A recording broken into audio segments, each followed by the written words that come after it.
ನಮಸ್ಕಾರ, ನನ್ನ ಹೆಸರು ಡಾಕ್ಟರ್ ಕಾರ್ತಿಕ್ ಎನ್ರಾವ್ ಅಂತ.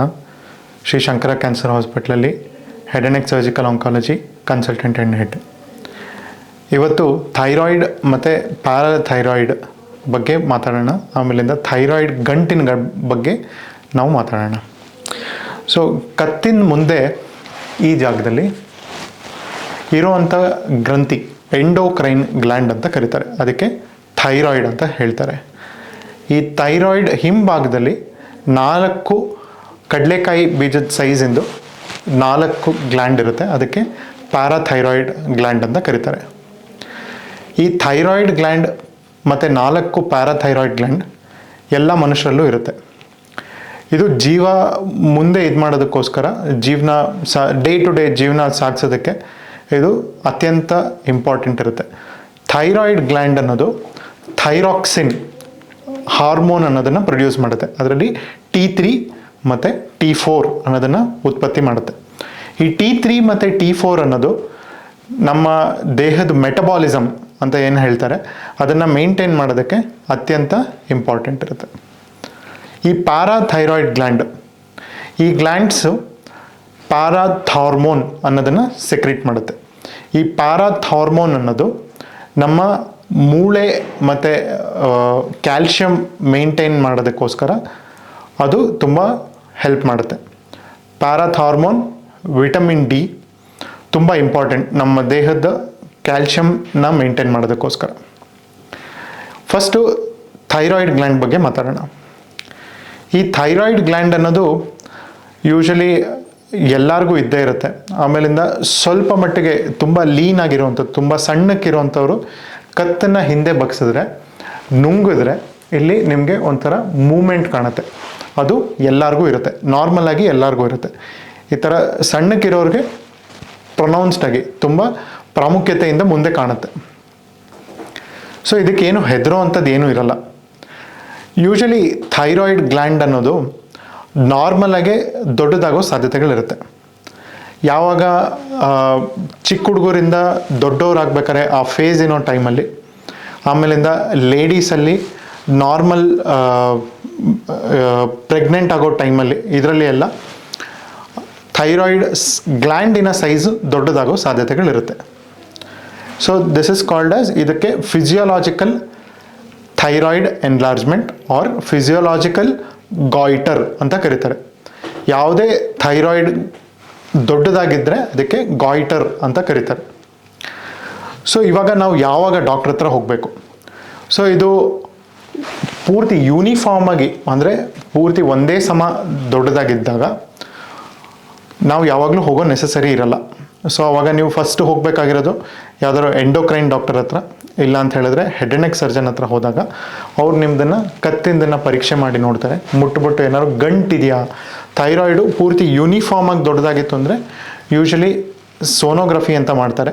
ಅಂದರೆ ಅದು ಹೇಗಿದೆ, ಅದು ಅಲ್ಟ್ರಾಸೌಂಡಲ್ಲಿ ನಿಮಗೆ ಟೆಸ್ಟ್ ಮಾಡಿ ನೋಡ್ತಾರೆ, ಒಳಗಡೆ ಗಂಟು ಏನಾದ್ರು ಇದೆಯಾ ಅಂತ ಹೇಳ್ಬಿಟ್ಟು ನೋಡೋದಕ್ಕೋಸ್ಕರ ಮಾಡ್ತಾರೆ.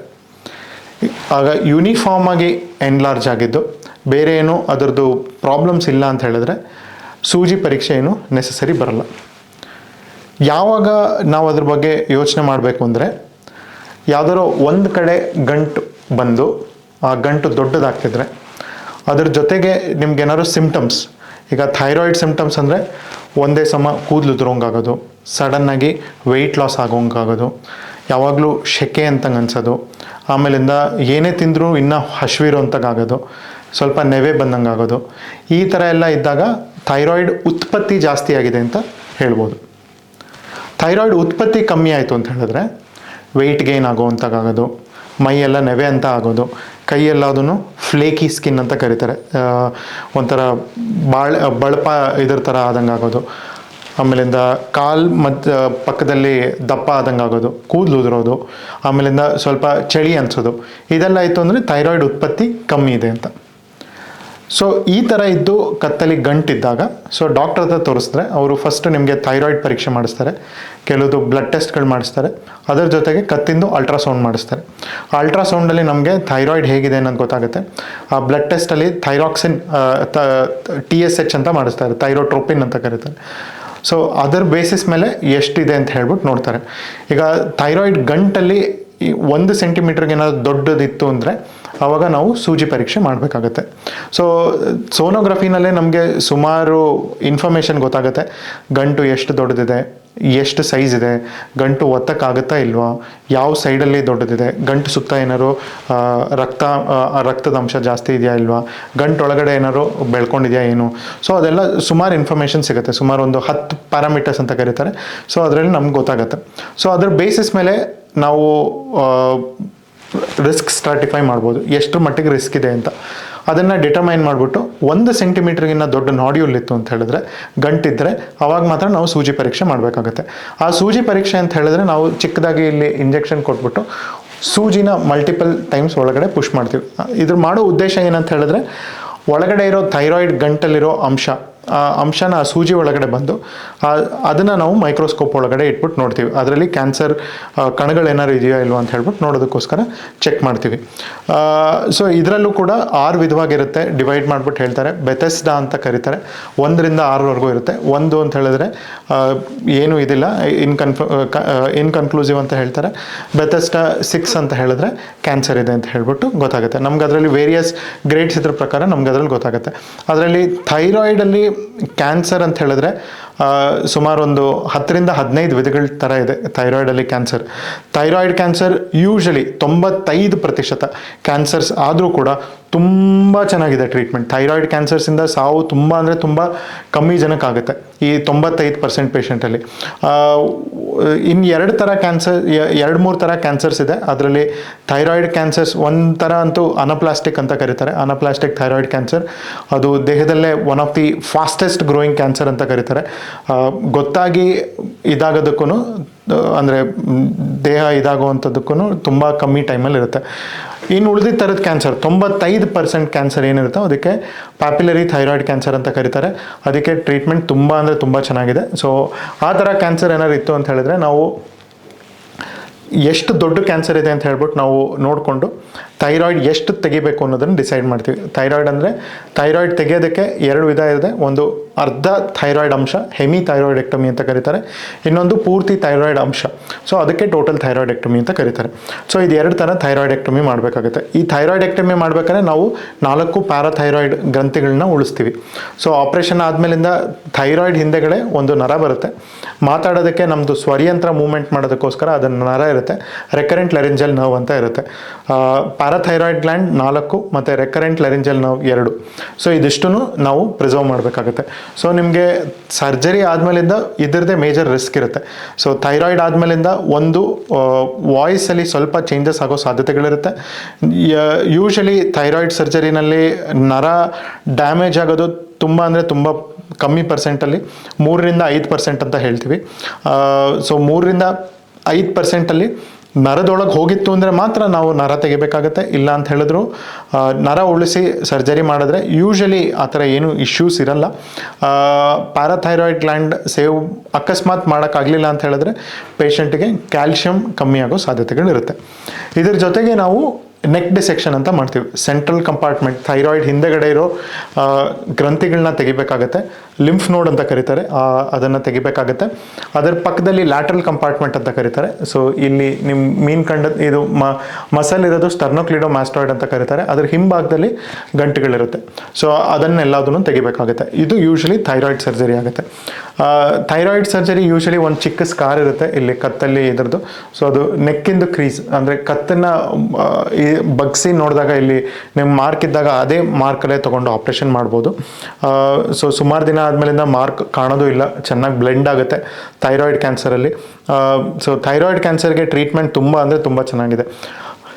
ಥೈರಾಯ್ಡ್ ಕ್ಯಾನ್ಸರ್ ಆದಮೇಲಿಂದ ಥೈರಾಯ್ಡ್ದು ಸ್ಟೇಜಿಂಗ್ ನೋಡಬೇಕಾಗತ್ತೆ. ಒಂದು ಒಳ್ಳೆ ಇದು ಅಂಶ ಏನಂದರೆ ಥೈರಾಯ್ಡ್ ಕ್ಯಾನ್ಸರ್ದು ಎಷ್ಟೇ ದೊಡ್ಡದಿದ್ರು ಥೈರಾಯ್ಡ್ ಕ್ಯಾನ್ಸರ್ ಕತ್ತಿನ ಗಂಟಿಗೆ ಹರಡಿದ್ರು 55ಕ್ಕಿಂತ ಕಮ್ಮಿ ಇತ್ತು ಅಂದರೆ ಅದು ಬೇರೆ ಕಡೆ ಎಲ್ಲೂ ಹರಡಿಲ್ಲ ಅಂತ ಹೇಳಿದ್ರೆ ಥೈರಾಯ್ಡ್ ಕ್ಯಾನ್ಸರ್ ಸ್ಟೇಜ್ 1 ಇರುತ್ತೆ. ನಿಮ್ಮದು 55 ವರ್ಷದ ಮೇಲಾಗಿ ಬೇರೆ ಕಡೆ ಹರಡಿತ್ತು ಅಂದರೆ ಮಾತ್ರ ದೊಡ್ಡ ಸ್ಟೇಜ್ ಆಗುತ್ತೆ. ಸೊ 4ನೇ ಸ್ಟೇಜು ಎಲ್ಲ ಆಯಿತು ಅಂದರೆ ಥೈರಾಯ್ಡ್ ಕ್ಯಾನ್ಸರ್ ಆಗೋ ಸಾಧ್ಯತೆಗಳು ತುಂಬ ಅಂದರೆ ತುಂಬ ಕಮ್ಮಿ ಇರುತ್ತೆ. So usually majority of the times thyroid cancer early ಸ್ಟೇಜಲ್ಲೇ ಇರುತ್ತೆ. ಈವನ್ ಥೈರಾಯ್ಡ್ ದೊಡ್ಡದಿದ್ರೂ ಕೂಡ, ಈವನ್ ನಿಮಗೆ 20 ಸೆಂಟಿಮೀಟರ್ ದೊಡ್ಡ ಥೈರಾಯ್ಡ್ ಇದ್ದು ಅದರಲ್ಲಿ ವಯಸ್ಸು 55 ವರ್ಷ ಇದ್ದು ಕತ್ತಲ್ಲಿ ಬೇರೆ ಎಲ್ಲೂ ಗಂಟಿಲ್ಲ ಅಂದರೆ ಅದು ಸ್ಟಿಲ್ ಸ್ಟೇಜ್ 1 ಆಗೇ ಇರುತ್ತೆ. ಸೊ ಥೈರಾಯ್ಡ್ ಕ್ಯಾನ್ಸರ್ಗೆ ತುಂಬ ಅಂದರೆ ತುಂಬ ಟ್ರೀಟ್ಮೆಂಟ್ ಚೆನ್ನಾಗಿದೆ. ಸೊ ಇವಾಗ ನಾವು ಯಾವ ಥರದ್ದು ಕತ್ತಿನ ಗಂಟಿಗೆ ನಾವು ಇವ್ಯಾಲ್ಯೂಯೇಟ್ ಮಾಡಬೇಕು, ಯಾವಾಗ ಡಾಕ್ಟರ್ ಹತ್ರ ಹೋಗಬೇಕು ಅಂದರೆ ಕೆಲವೊಂದು ಡೇಂಜರ್ ಸೈನ್ಸ್ ಅನ್ನೋದನ್ನು ನಾನು ಹೇಳ್ಕೊಡ್ತೀನಿ. ಸೊ ಒಂದು, ನುಂಗಕ್ಕಾಗದೇ ಇರೋದು, ಕತ್ತಲ್ಲಿ ಗಂಟಾಗಿ ನುಂಗಿದ್ರೆ ಚುಚ್ಚಿದಂಗೆ ಆಗೋದು, ನುಂಗದಾದ್ಮೇಲಿಂದ ನೋವು ಬಂದಂಗೆ ಆಗೋದು, ಇದಕ್ಕೆ ಡಿಸ್ಫೇಜಿಯಾ ಮತ್ತು ಒಡೈನೋಫೇಜಿಯಾ ಅಂತ ಕರೀತಾರೆ. ಇನ್ನೊಂದು, ಉಸಿರಾಡೋ ನಾಳ ಮುಂದೆಗಡೆ ಇರುತ್ತೆ, ಥೈರಾಯ್ಡ್ ಹಿಂದೆಗಡೆನೇ ಉಸಿರಾಡೋ ನಾಳ ಇರುತ್ತೆ, ಅದರೊಳಗೆ ಹೋಯಿತು ಅಂತ ಹೇಳಿದ್ರೆ ಉಸಿರಾಡೋದಕ್ಕೆ ತೊಂದರೆ ಆಗ್ಬೋದು, ಇಲ್ಲಾಂದರೆ ಉಸಿರಾಡಬೇಕಾದ್ರೆ ಕಫದಲ್ಲಿ ರಕ್ತ ಇರ್ಬೋದು, ಇಲ್ಲಾಂದರೆ ವಾಯ್ಸ್ ಚೇಂಜ್ ಆಗ್ಬೋದು. ಆಮೇಲಿಂದ ಇನ್ನೊಂದು, ಕತ್ತಲ್ಲಿ ಗಡ್ಡೆ ದೊಡ್ಡದಾಗಿರೋದು, ಅದರ ಪಕ್ಕದಲ್ಲಿ ಇನ್ನೊಂದು ಗಡ್ಡೆ ಆದಂಗೆ ಆಗೋದು.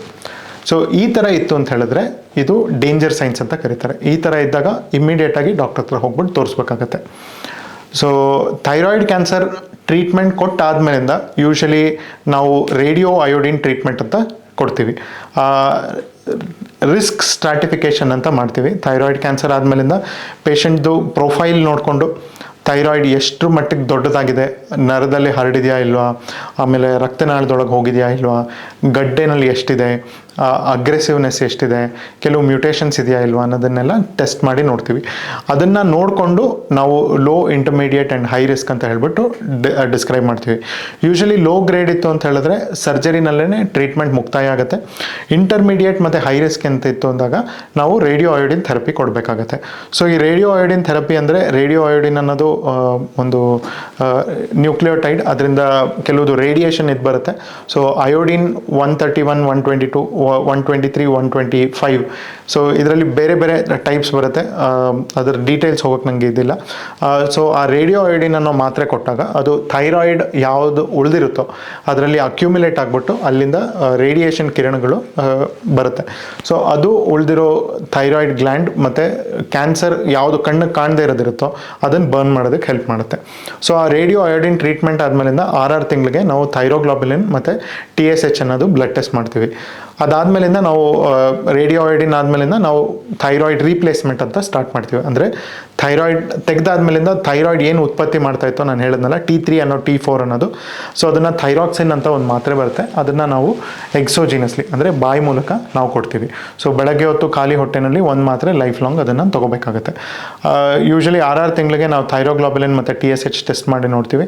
ಅದು ಮೇಲ್ಗಡೆ ಏನು ಅನ್ನೋದು ಅದರದ್ದು ವೇರಿಯಸ್ ನೋಡಿಕೊಂಡು 4 ಕ್ಯಾಟಗರಿಯಾಗಿ ಡಿವೈಡ್ ಮಾಡ್ತೀವಿ. Excellent response, intermediate, biochemical incomplete response ಅಂತ ಹೇಳ್ಬಿಟ್ಟು ನಾವು ಸ್ಟ್ರಕ್ಚರಲ್ ರೆಸಿಡ್ಯೂವಲ್ ಅಂತ ಹೇಳ್ಬಿಟ್ಟು 4 ಪೋರ್ಷನ್ ಆಗಿ ನಾವು ಡಿವೈಡ್ ಮಾಡ್ತೀವಿ. ಸೊ ಅದ್ರ ಬೇಸಿಸ್ ಮೇಲೆ ನಾವು ಫರ್ದರ್ ಟ್ರೀಟ್ಮೆಂಟ್ ಪ್ಲಾನ್ ಮಾಡ್ತೀವಿ. ಯೂಶಲಿ ಎಕ್ಸ್ಪರ್ಟ್ ಸೆಂಟರ್ಸಲ್ಲಿದ್ದಾಗ, ಹೈ ವಾಲ್ಯೂಮ್ ಸೆಂಟರ್ಸಲ್ಲಿದ್ದಾಗ ಸರಿ ಹೋಗೋ ಸಾಧ್ಯತೆಗಳು ಸುಮಾರು ಜಾಸ್ತಿ ಇರುತ್ತೆ. ಸೊ ಥೈರಾಯ್ಡ್ ಅನ್ನೋದು ಅನ್ಫಾರ್ಚುನೇಟ್ಲಿ ಎಲ್ಲ ಕಡೆ ಇವಾಗ ಮಾಡೋದ್ರಿಂದ ಸುಮಾರು ಜನ ಥೈರಾಯ್ಡ್ ಮಾಡ್ಲಿಕ್ಕೆ ಅಟೆಂಪ್ಟ್ ಮಾಡ್ತಾರೆ. But unfortunately thyroid cancer is a very treatable cancer. ಇದಕ್ಕೆ ಚೆನ್ನಾಗಿ ಆಪ್ರೇಷನ್ ಫಸ್ಟ್ ಟೈಮೇ ಚೆನ್ನಾಗಿ ಮಾಡ್ತು ಅಂತ ಹೇಳಿದ್ರೆ ಸರಿ ಹೋಗೋ ಸಾಧ್ಯತೆಗಳು ತುಂಬ ಅಂದರೆ ತುಂಬ ಚೆನ್ನಾಗಿದೆ. ಇದರಿಂದ ಜೀವ ಅಪಾಯ ಆಗೋದಕ್ಕೆ ತುಂಬ ಅಂದರೆ ತುಂಬ ಕಮ್ಮಿ ಇದೆ. So what I would advise ಎಲ್ಲ ವೀಕ್ಷಕರಿಗೂ, ಈ ಥರ ಏನಾದ್ರು ನಿಮ್ಮಲ್ಲಿ ಸೈನ್ಸ್ ಗಂಟು ಆ ಥರ ಏನಾದ್ರು ಇತ್ತು ಅಂದರೆ ಶಂಕರ ಕ್ಯಾನ್ಸರ್ ಹಾಸ್ಪಿಟ್ಲಿಗೆ ಬರ್ಬೋದು. ನಮ್ಮಲ್ಲಿ ಕ್ಯಾನ್ಸರ್ ಎಕ್ಸ್ಪರ್ಟ್ಸ್ ಇದ್ದಾರೆ, head and neck cancers, endocrine experts ಇದ್ದಾರೆ. ಸೊ ಅವ್ರು ಇದನ್ನು ನೋಡಿಬಿಟ್ಟು ನಿಮ್ಮ ಮುಂದಿಂದ ಏನು ಮಾಡ್ಬೋದು ಅಂತ ಹೇಳ್ಬೋದು. ಏನು ಹೆದರುವಂಥದ್ದು ಬೇಡ. ಈ ಥರ ಥೈರಾಯ್ಡ್ ಕ್ಯಾನ್ಸರ್ ಇತ್ತು ಅಂತ ಹೇಳಿದ್ರೆ ತುಂಬ ಚೆನ್ನಾಗಿರುತ್ತೆ ಟ್ರೀಟ್ಮೆಂಟು.